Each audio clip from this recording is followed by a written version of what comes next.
जो बिजनेसमैन है या डायरेक्टर्स है वो हमेशा पूछते रहते हैं कि ये क्लास 2 क्लास 3 डिजिटल्स होते क्या।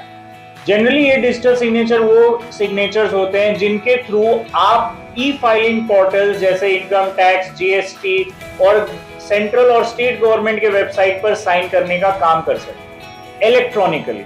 यानी ये डिजिटल सिग्नेचर है, एनक्रिप्टेड रहते हैं, पासवर्ड प्रोटेक्टेड रहते हैं और आप इन्हें डेवलप कर कर अपने इंपॉर्टेंट डॉक्यूमेंट्स इलेक्ट्रॉनिकली साइन कर सकते हैं। डिजिटल सिग्नेचर्स जनरली दो तरीके के होते हैं, एक आपको एनक्रिप्टेड, एक नॉन एनक्रिप्टेड। नॉन एनक्रिप्टेड आपके पास जनरल डिजिटल सिग्नेचर होते हैं जो कोई भी बना सकता है, कभी भी रजिस्टर कर सकता है।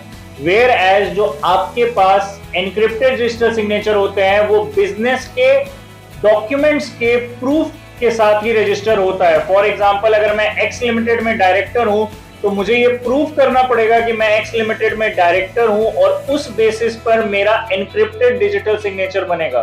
जाहिर सी बात है, बिजनेस से लिंक्ड और रजिस्टर्ड डिजिटल सिग्नेचर एनक्रिप्टेड वाला बनाइएगा तो आपको कॉस्टली पड़ेगा, क्योंकि उसमें डॉक्यूमेंट्स, वेरिफिकेशंस और सारी लाइमलाइट्स आपके पास ज्यादा चली जाती है।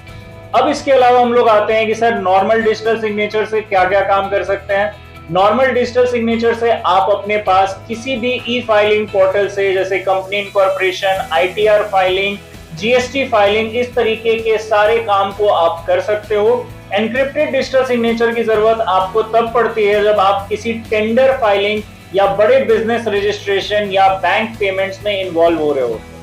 टेंडर के प्रोसेस में सबसे ज्यादा बिहार में अभी आपको जरूरत है एनक्रिप्टेड डिजिटल सिग्नेचर्स।